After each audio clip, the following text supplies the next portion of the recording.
আর কেহ নেই সখী তার মতো জগতে পিতা আছে যার কেহ নেই সখী তার মতো এ জীবন আধার লাগে তার পিতাকে হারিয়েছে যে জগতে পিতা আছে যার কেহ নেই সখী তার মতো জগতে পিতা আছে যার কেহ নেই সখী তার মতো এ জীবন আধার লাগে তার পিতাকে হারিয়েছে যে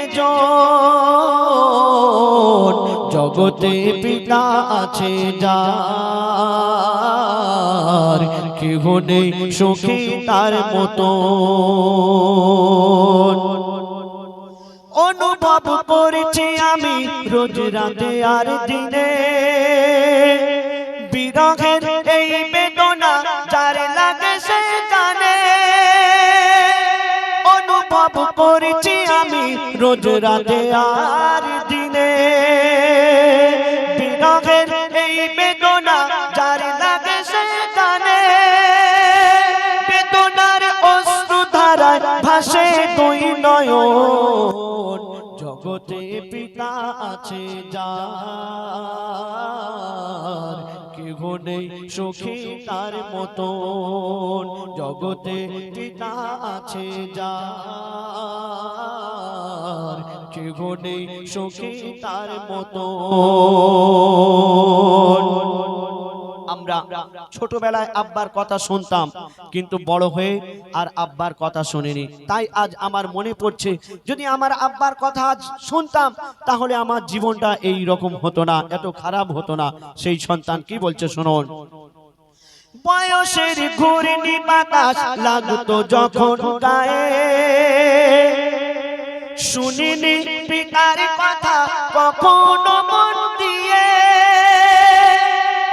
বয়সের ঘূর্ণি বাতাস লাগতো যখন গায়ে শুনিনি পিতার কথা কখনো মন দিয়ে মনে আজ পড়ছে আমায় পিতার সেই বচন জগতে পিতা আছে যার কেহ নেই সখী তার মতো জগতে পিতা আছে যার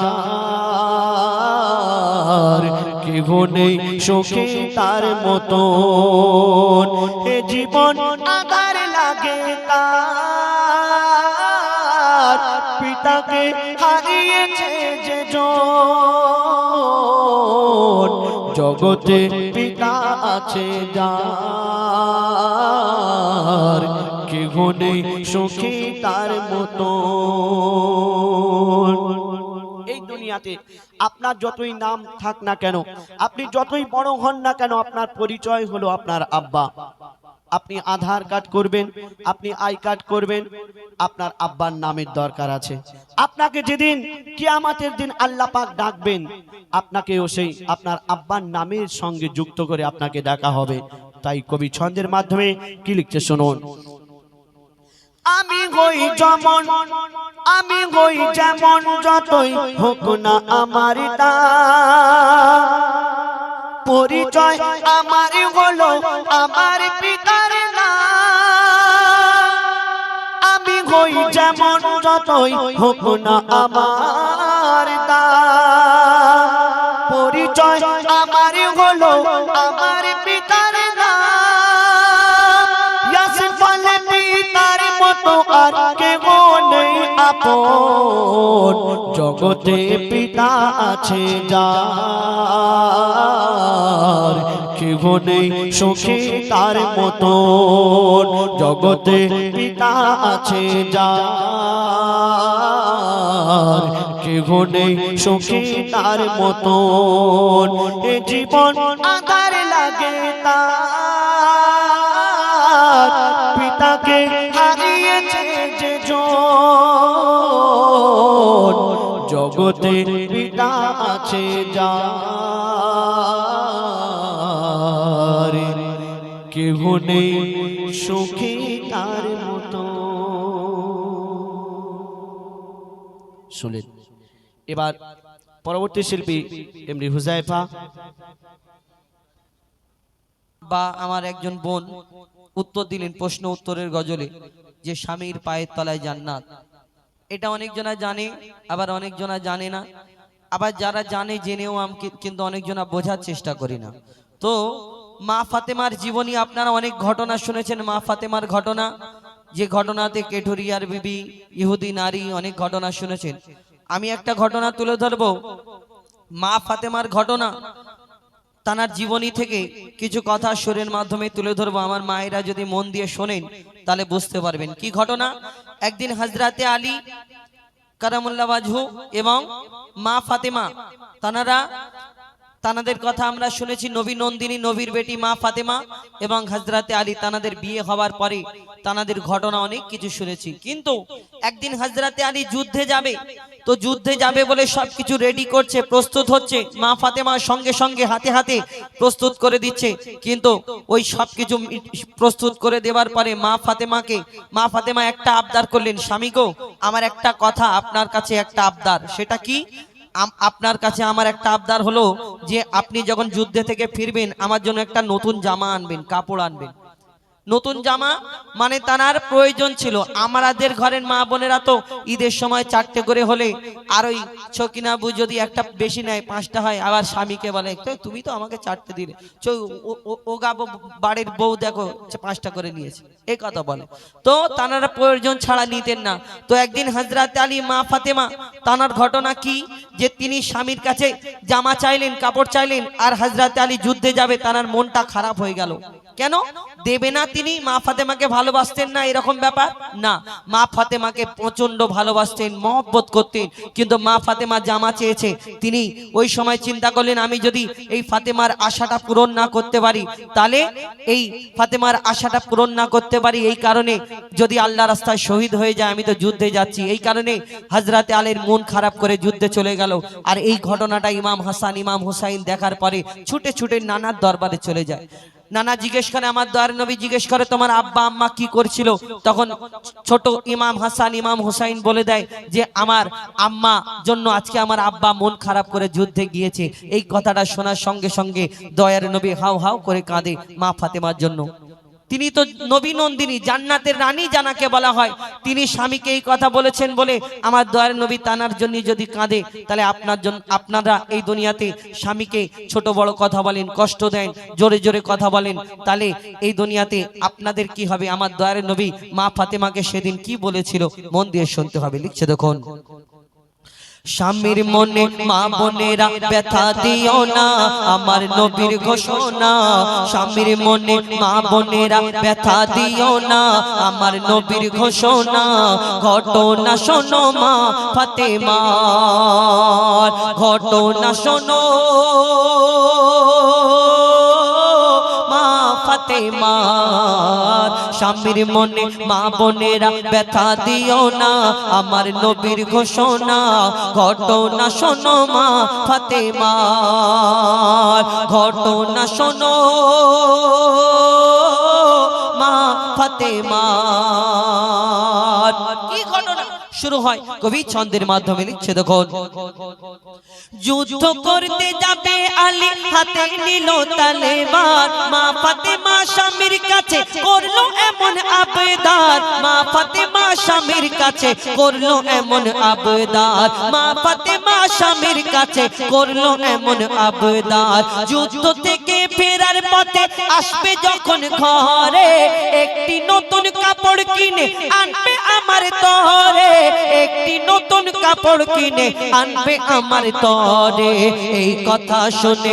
এই কথা শুনে হযরত আলী বড়ই দুঃখ পায়, যদি আমি শহীদ হয়ে যাই কে আনবে বলো কাপড় তোমার, কে আনবে বলো কাপড় তোমার। স্বামীর মনে মা বোনেরা ব্যথা দিও না, আমার নবীর ঘোষণা ঘটনা শোনো মা ফাতেমা। হযরতে আলী মন খারাপ করে যুদ্ধে চলে গেলেন। কেন? তানার স্ত্রী তানার কাছে একটা জামা চেয়েছেন, আর হযরতে আলী চিন্তা করলেন আমি যদি শহীদ হয়ে যাই দিতে পারবো না। এই দুনিয়াতে তানাদের ঘটনা আমরা অনেক কিছু শুনেছি। এখন ডিজিটাল যুগ, যদি স্বামী গরিব হয় বাপের বাড়ি ফোন করে বলে আমাদের বড় পুকুর ছিল, ওই পুকুরে আমাকে কলসি ঢুকিয়ে যদি গলায় মেরে ফেলে দিতে ভালো হতো, এমন ওই স্বামীর ঘরে এমন বরের কাছে আমাকে পাঠিয়েছো, কুঞ্জুস গিফটে কিছু দেয় না, স্বামীর বদনাম করে। একটা জায়গায় যদি 4টে মহিলা একসঙ্গে হয়, সেখানে বলে তবু তো তোমার মনির বাপ ভালো, আমার মনির বাপ এরকম করে, এরকম বদনাম করে। আর এই দুনিয়াতে যদি আগেকারের নারীরা তবু তো ভালো ছিল, বাইরে থেকে কাজ থেকে যদি স্বামী ফিরতো সঙ্গে সঙ্গে তার সামনে দাঁড়িয়ে থাকতো, কি লাগবে, পানি লাগবে, ওই লুঙ্গি লাগবে কি গামছা লাগবে, সামনে দাঁড়িয়ে থাকতো। এখন ডিজিটাল যুগ, যদি ওই বিদেশ থেকে কাজ থেকে ফিরে যদি বলে হ্যাঁ গো ওই মনির মা আমার ওই লুঙ্গিটা কোথায়, যদি এই কথা বলে, আর যদি দেখা যায় লুঙ্গিটা দড়িতে রাখা আছে আর মনির মার কাজের যদি বেগ থাকে, বলে কেন তোমার চোখে চাল দিশে হয়েছে, ওই করে দেখালো, হ্যাঁ আমি কাজ করব সারাদিন, তোমার সংসার সামলাবো, তোমার বাচ্চা কাচ্চা সামলাবো, তোমাকে সামলাবো, আবার ওই তোমার ওই জামা কাপড় কোথায় সব খুঁজে দিতে হবে, এই কথা বলেন। বলুন কোনো কষ্ট নেই, ভিতরে যখন যাবে মাটির তলায় যখন গুড়গুড় গুড়গুড় করে আওয়াজ হবে, মনে করে আল্লাহ একবার ছেড়ে দাও, মনির বাপের পা এমন জড়িয়ে ধরবো সারা জীবন আর ছাড়বো না যতদিন না ক্ষমা করে। আল্লাহ বলেছে তোমাকে এই দুনিয়ায় পাঠাবে, মনির বাপের পা ধরবে, অত সহজ নয়। সেই ঘটনা হযরত আলী মন খারাপ করে যুদ্ধে চলে গেল। আর চলে যাওয়ার পরে পরে তখন দয়ার নবীর কাছে ইমাম হাসান ইমাম হুসাইন ছুটে ছুটে যায়। তারপর কি ঘটনা হয় কবি ছন্দের মাধ্যমে আরো কি লিখছে দেখুন। দুঃখ ভরা হৃদয় নিয়ে আলী গেল রনে, একটু বাড়াতেই করে, দুঃখ ভরা হৃদয় নিয়ে আলী গেল রনে, নানার কাছে ছুটে এলো হাসান হোসেন, নানার কাছে ছুটে এলো হাসান হোসেন, নানার কাছে ছুটে এলো হাসান হোসেন। আপুর কাছে নতুন কাপড় চেয়েছে আম্মি জান, তাই আপুর মনটা খুবই খারাপ ছিল যে সে পেরেশান, আপুর মনটা খুবই খারাপ ছিল যে সে পেরেশান। এই কথা শুনে দয়ার নবীর কান্না থামে না, কি ভুল করলো ফাতেমা, এই কথা শুনে দয়ার নবীর কান্না থামে না, কি ভুল করলো ফাতেমা, কি করলে বলো বেটি আমার, কি করলে বলো বেটি আমার। বড় কষ্ট পেয়েছেন, দুঃখ পেয়েছেন। এই দুনিয়াতে ওই মা ফাতেমা নিজের কাজ করে, হযরতে আলী যুদ্ধে চলে যায়, দয়ার নবী বাড়িতে আছেন, বড় কষ্ট পেয়েছেন। আর মা ফাতেমা কাজ করে, নিজে চিন্তা করে, কাজ করে চিন্তা করে, কি চিন্তা করে, একদিন হয়ে গেল, দুদিন হয়ে গেল, 3 দিন হয়ে গেল, মা ফাতেমার বাড়িতে দয়ার নবী আর আসে না। কেন? প্রত্যেক দিন মা ফাতেমার বাড়িতে আসতেন আমার আপনার নবী খোঁজ খবর নিতে, দেখা করতে। কিন্তু যখন 2 দিন হয়ে গেল, 3 দিন হয়ে গেল, মা ফাতেমার বাড়িতে দয়ার নবী হুজুর পাক সাল্লাল্লাহু আলাইহি ওয়াসাল্লাম আর আসে না, তখন মা ফাতেমা ছুটে ছুটে ছুটে ছুটে দয়ার নবীর কাছে যায়। কেন? তিনি চিন্তা করে আমার আব্বার শরীরটা খারাপ নাকি। যখন পৌঁছালো দয়ার নবীর ঘরের সামনে, তখন আমার দয়ার নবী অন্যদিকে তাকায়, মা ফাতেমার দিকে তাকিয়ে দেখে না। আপনারা কষ্ট দেন, মনে করছেন আবার পরে একদিন আমার স্বামীকে বলবো ঠিক আছে যাই হোক ভুল হয়ে গেছে, বাদ দাও এইসব কথা। কিন্তু দয়ার নবী মা ফাতেমার মুখের দিকে তাকায় না, যে নবী মা ফাতেমাকে এত ভালোবাসতেন। তারপর কি ঘটনা হয় কবি ছন্দের মাধ্যমে লিখছে দেখো। যার মুখ না দেখে ঘুমাতো না দয়ার নবীজি আমার, যার মুখ না দেখে ঘুমাতো না দয়ার নবীজি আমার, রাতের পরে রাত কেটে যায় মুখ দেখে না ফাতেমার, রাতের পরে রাত কেটে যায় মুখ দেখে না ফাতেমার, রাতের পরে রাত কেটে যায় মুখ দেখে না ফাতেমার। মা ফাতেমা ছুটে এলো আব্বা জানের কাছে, তবু বেটির মুখ দেখে না পেছন ফিরে আছে, তবু বেটির মুখ দেখে না পেছন ফিরে আছে। বলছে নবী ও গো বেটি বাড়ি চলে যাও, আগে স্বামী স্বামীর কাছে ক্ষমা চাও বলছে নবী ও গো বেটি বাড়ি চলে যাও আগে স্বামীর কাছে ক্ষমা চাও তবে করবে ক্ষমা আল্লাহ আমার তবে করবে ক্ষমা আল্লাহ আমার কষ্ট পেয়েছে মা ফাতেমার দিকে তাকায় না মা ফাতেমা এই কথা শোনার পরে ছুটে ছুটে ছুটে ছুটে নিজের ঘরেতে চলে আসে কখন আমার স্বামী আসবে আমি পা দুটোকে জড়িয়ে ধরে ক্ষমা চাইবো যতক্ষণ না ক্ষমা করবে আমার মনে শান্তি হবে না কেন আমার আব্বা আমার প্রতি নারাজ দয়ার নবী আমার প্রতি নারাজ তাই মা ফাতেমা নিজের বাড়িতে চলে আসে একদিন হযরতে আলী ফিরে আসার পরে সব ঘটনা খুলে বলার পরে সেই দিন মা ফাতেমা যখন সব ঘটনা বলে আর কান্নাকাটি করার পরে হযরতে আলী মা ফাতেমা ইমাম হাসান ইমাম হোসেন নবীর দরবারে আসে তখন আমার দয়ার নবী তানাদের দেখে মনেতে একটু শান্তি পায় আর সেদিন মা ফাতেমাকে কি বলেছিলেন এই দুনিয়াতে শিক্ষা দেওয়ার জন্য উম্মতের জন্য কি বলেছিলেন শেষ কথায় লিখছে দেখুন বলছে নবী আল আরাবী শোনো বেটি ফাতেমা বলছে নবী আল আরাবী শোনো বেটি ফাতেমা আলী যদি আজ তোমাকে না করি তো ক্ষমা আলী যদি আজ তোমাকে না করি তো ক্ষমা আলী যদি আজ তোমাকে না করি তো ক্ষমা আমি তোমার আব্বা তোমাকে ক্ষমা করতাম না আমি তোমার আব্বা তোমাকে ক্ষমা করতাম না স্বামীকে যে দুঃখ দেবে আমি তাকে চিনব না স্বামীকে যে দুঃখ দেবে নবী তাকে চিনবে না স্বামীকে যে দুঃখ দেবে নবী তাকে চিনবে না কেমন শিক্ষা দিয়ে গেল নবী দো জাহান শুনে রাখ মঈদুল ইসলাম ভুলছিল না মা ফাতেমা ভুলছিল না মা ফাতেমার স্বামীর মনে মা বোনেরা ব্যথা দিও না আমার নবীর ঘোষণা ঘটনা শোনো মা ফাতেমার ঘটনা শোনো মা ফাতেমার ঘটনা শোনো মা ফাতেমা শুনে একটি আমার তরফ থেকে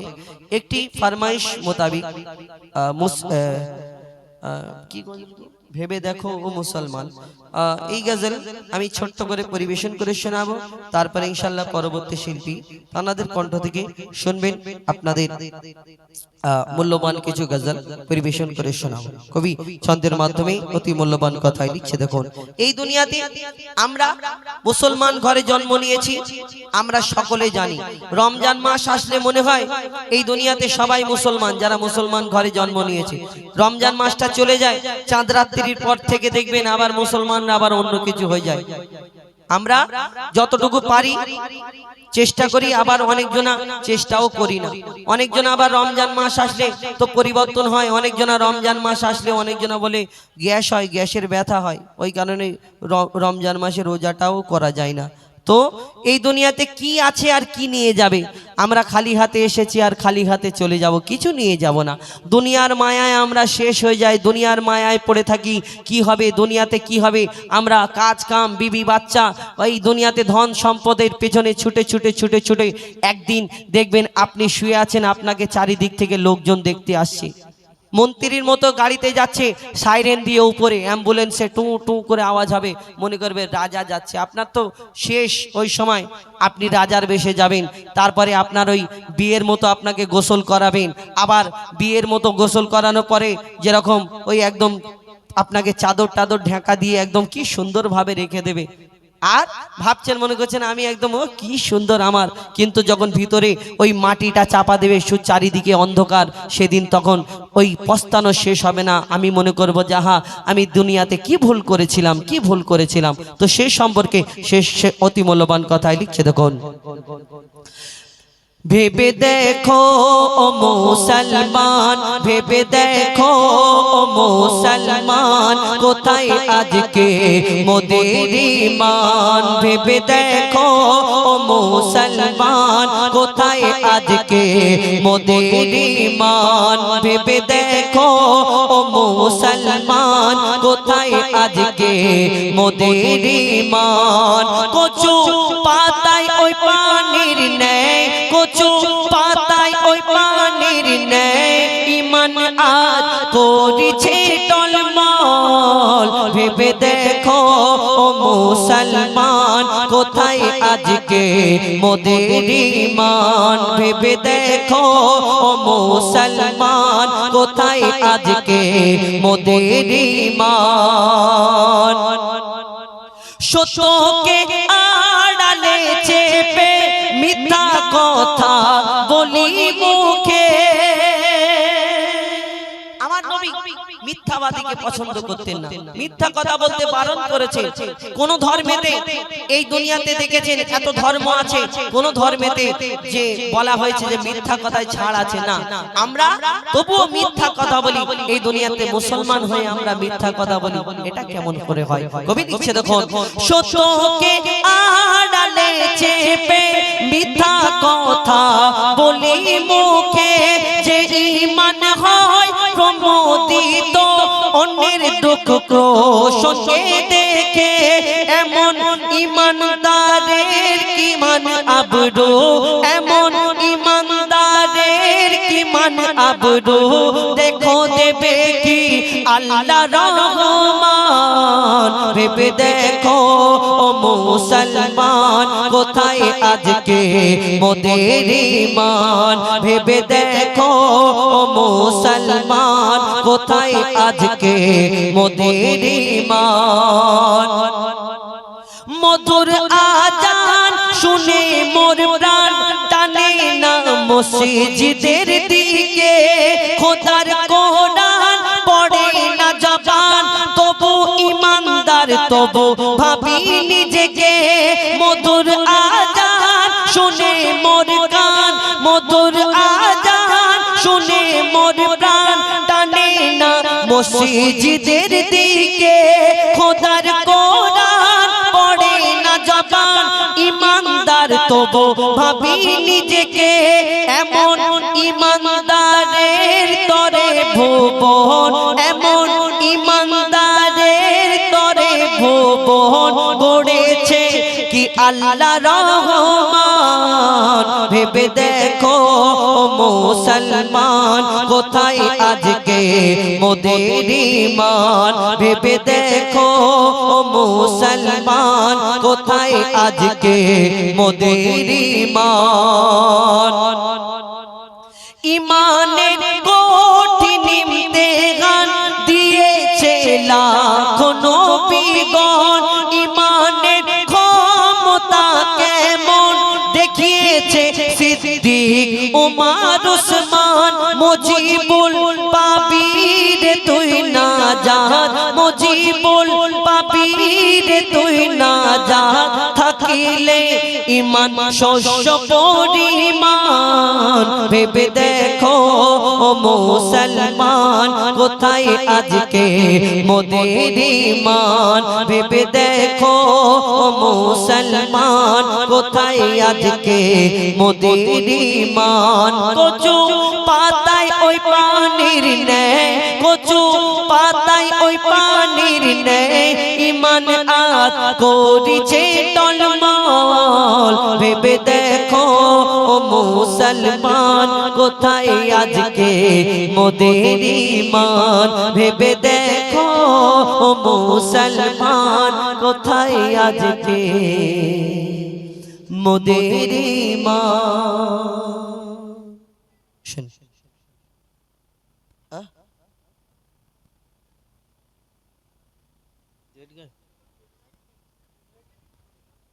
আমি পরবর্তী শিল্পী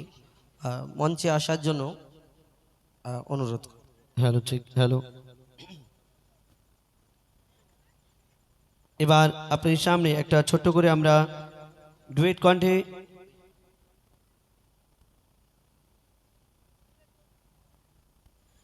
একটা ডুয়েট কণ্ঠে পরিবেশন করে শোনাবো আশা করি মনোযোগ সহকারে শুনবেন একটু বাড়িয়ে দাও একটু লং টাইমটা হ্যালো ঠিক হ্যালো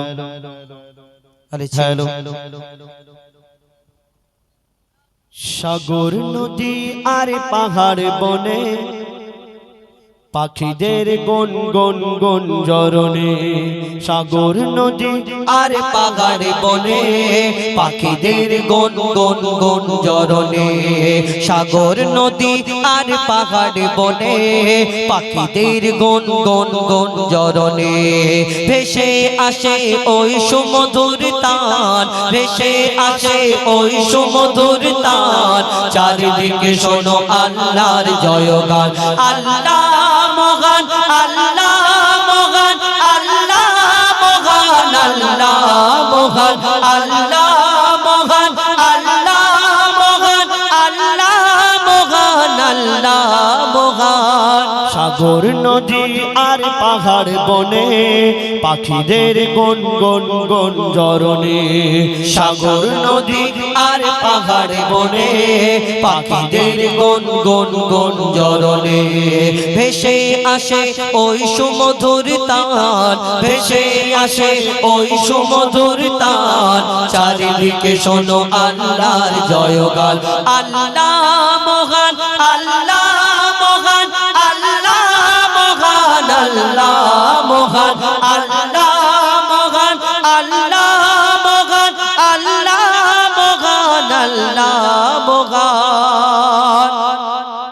শোনো তুমি মন দিয়ে কোকিলের সুর শুনতে লাগছে দেখো কত না মধুর মিষ্টি মিষ্টি ওই দোয়েলের গান রয়েছে তাহাতে কি সুধা ও পুরাণ শোনো তুমি মন দিয়ে কোকিলের সুর শুনতে লাগছে দেখো কত না মধুর মিষ্টি মিষ্টি ওই দোয়েলের গান রয়েছে তাহাতে কি সুধা অপরাধ কোথা পেল তারা এই সুরামলাল কোথা পেল তারা এই সুরামলাল জবাব পাবে দিল খোদা মহিয়ান আল্লাহ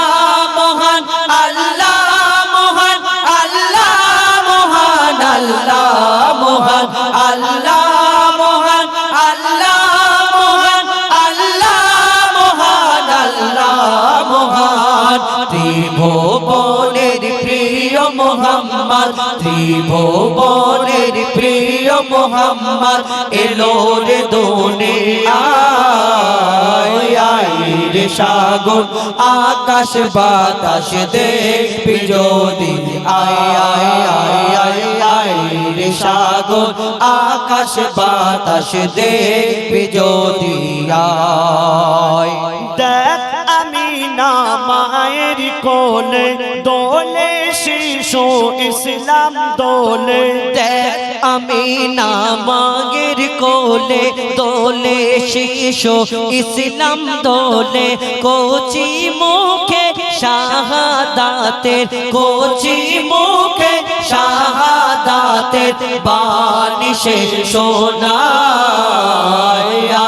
রে সাগর আকাশ বাতাস দেখবি যদি আয় আয় আয় আয় আয় রে সাগর আকাশ বাতাস দেখবি যদি আয় সাগর নদী আর পাহাড় বনে পাখিদের গুন গুন গুঞ্জরণে সাগর নদী আর পাহাড় বনে পাখিদের গুন গুন গুঞ্জরণে ভেসে আসে ওই সুমধুর তান ভেসে আসে ওই সুমধুর তান চারিদিকে শোনো আল্লাহর জয়গান আল্লাহ মহান আল্লাহ মহান আল্লাহ মহান আল্লাহ মহান আল্লাহ মহান আল্লাহ মহান আল্লাহ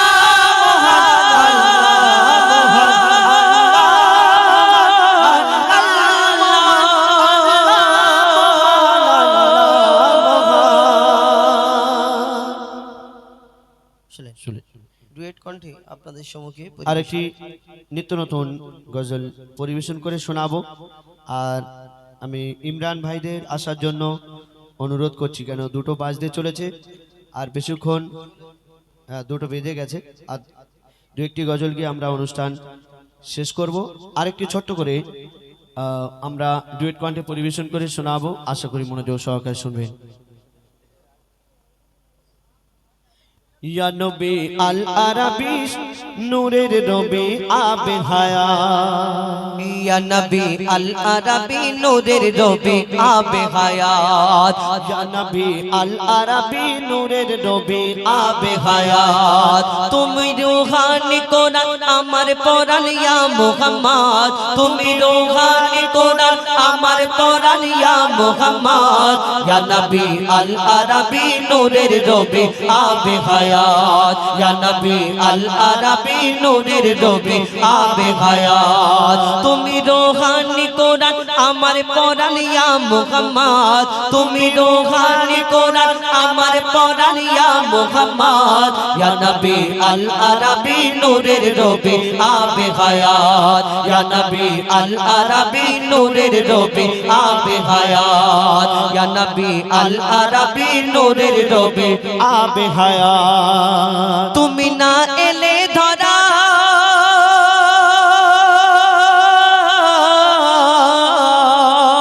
হতো না চাঁদ সিতারায় হতো না চাঁদ সিতারায় হতো না চাঁদ সিতারায় জের জবনতা ভরা থাকতো না কোরআন পারায় থাকতো না কোরআন পারায় তোমার ইশকেতে ফাকির এ মুসাফির তুমি ইবাদত তোমার ইশকেতে ফাকির এ মুসাফির তুমি ইবাদত ইয়া নবী আল আরাবী নূরের নবী আবে হায়াত ইয়া নবী আল আরাবী নূরের নবী আবে হায়াত ইয়া নবী আল আরাবী নূরের নবী আবে হায়াত দেখো না খোদার কি রে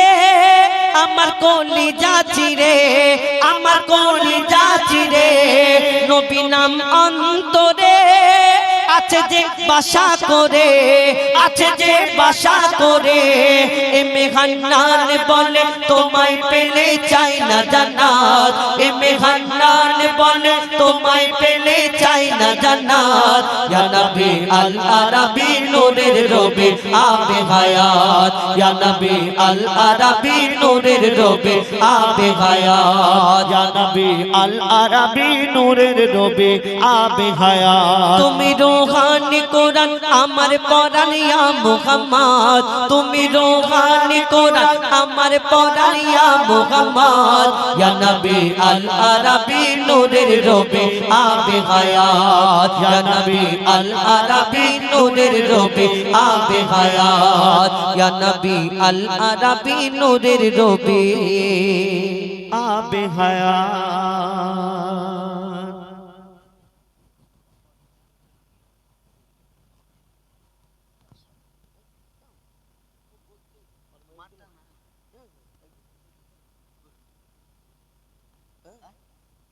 আমি বুঝি না আমার দুটো গজল বলে একটা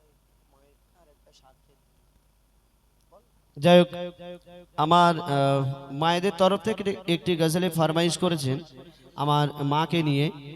তো সেই গজলটি আপনার সামনে ছোট্ট করে পরিবেশন করে শোনাবো তারপর আমাদের এমডি আলম এখনো সে সুযোগ পায়নি তার কণ্ঠে আপনারা একটি গজল শুনবেন তারপর ইনশাল্লাহ আমরা অনুষ্ঠান শেষের দিকে নিয়ে যাব মা হারানো কি যন্ত্রণা মা হারানো কি বেদনা আপনাদের সামনে তুলে ধরব যার দুনিয়াতে মা নেই সে বুঝেছে মায়ের কি মর্ম আর দুনিয়াতে যাদের মা বেঁচে আছে আমরা অনেকে আছি সেই মাকে ভালোবাসি না মাকে কদর করি না তো সে গজল আপনার সামনে পরিবেশন করে শোনাবো তো তার আগে একটি গজল শোনাবো যে আল্লাহ পাক আমাদের এই দুনিয়াতে পাঠিয়েছেন তানার ইবাদত করার জন্য আর আমরা এই দুনিয়াতে এসে আমরা এই দুনিয়ার লোভ লালসার মায়া জালে জড়িয়ে পড়েছি তো কবি ছন্দের মাধ্যমে কি লিখছে শুনুন আমি দুনিয়ার মায়ায় পড়ে কাঁধে আমি দুনিয়ার মায়ায় পড়ে কাঁধে আখিরাতের কথা মনে পড়ে না আমি দুনিয়ার মায়ায় পড়ে কাঁধে আখিরাতের কথা মনে পড়ে না এত করে মনকে বোঝায় ওগো এত করে মনকে বোঝায় অবুঝ মন মোর বুঝলো না, আমি দুনিয়ার মায়ায় পড়ে কাঁদি, আখিরাতের কথা মনে পড়ে না, আমি দুনিয়ার মায়ায় পড়ে কাঁদি, আখিরাতের কথা মনে পড়ে না। আমরা যেদিন মারা যাব আমাদের মাথার কাছে এসে আমাদের আত্মীয় স্বজন, আমাদের সন্তান, বিবি বাচ্চা সবাই এসে কাঁদবে, কিন্তু সেই সময় এই দুনিয়া হাসবে। কেন? তুমি দুনিয়ার মায়ায় পড়েছিলে, আখিরাতের জন্য কিছুই করনি, আর এই দুনিয়ার সব কিছু রেখে তোমাকে চলে যেতে হবে। তো বলছে শুনুন, এই দুনিয়া বড় জালিম ও ভাই, দুনিয়া বড় জালিম ও ভাই, একে এত ভালো বেশোনা, একে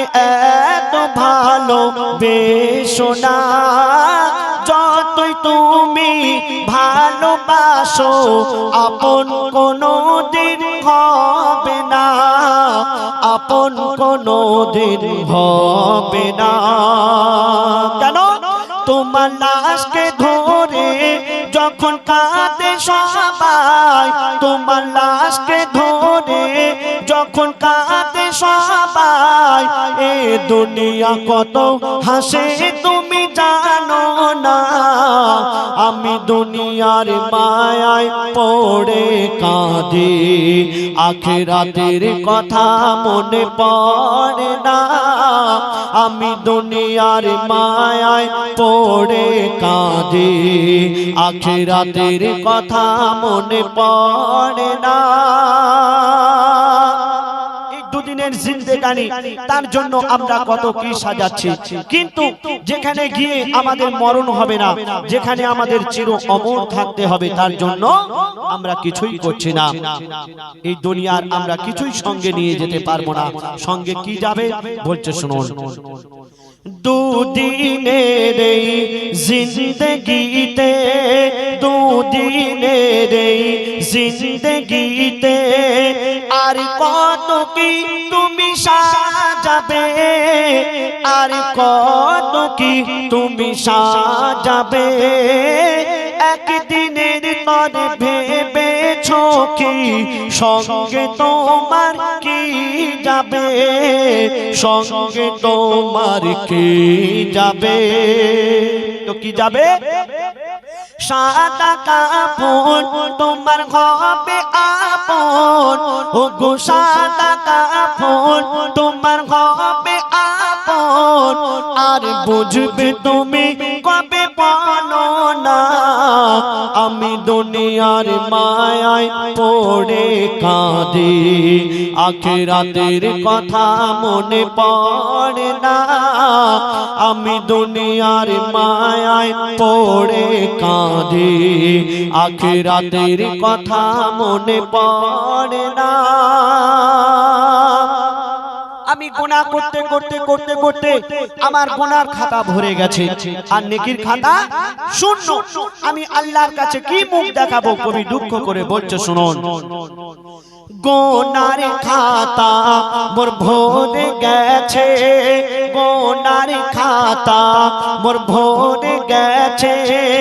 আমি এত গুনাহ করেছি, আমি এত গুনাহ করেছি, কোন মুখে আজ মাপ চাইব, মাপ চাওয়ার কিছু কি রেখেছি, মাপ চাওয়ার কিছু কি রেখেছি। তবে ওরে কবি সাইদুল করিস না ভুল, ওরে কবি সাইদুল করিস না ভুল, এ সময় ফিরে তুই আর পাবি না, আমি দুনিয়ার মায়ায় পড়ে কাঁদি, আখিরাতের কথা মনে পড়ে না, আমি দুনিয়ার মায়ায় পড়ে কাঁদি, আখিরাতের কথা মনে পড়ে না। এত করে মনকে বোঝায়, ওগো এত বুঝ মন মোর বুঝলো না, আমি দুনিয়ার মায়ায় পড়ে কাঁদি, আখিরাতের কথা মনে পড়ে না, আমি দুনিয়ার মায়ায় পড়ে কাঁদি, আখিরাতের কথা মনে পড়ে না। শুনে এবার আপনার সামনে এমডি আলম একটা ছোট্ট করে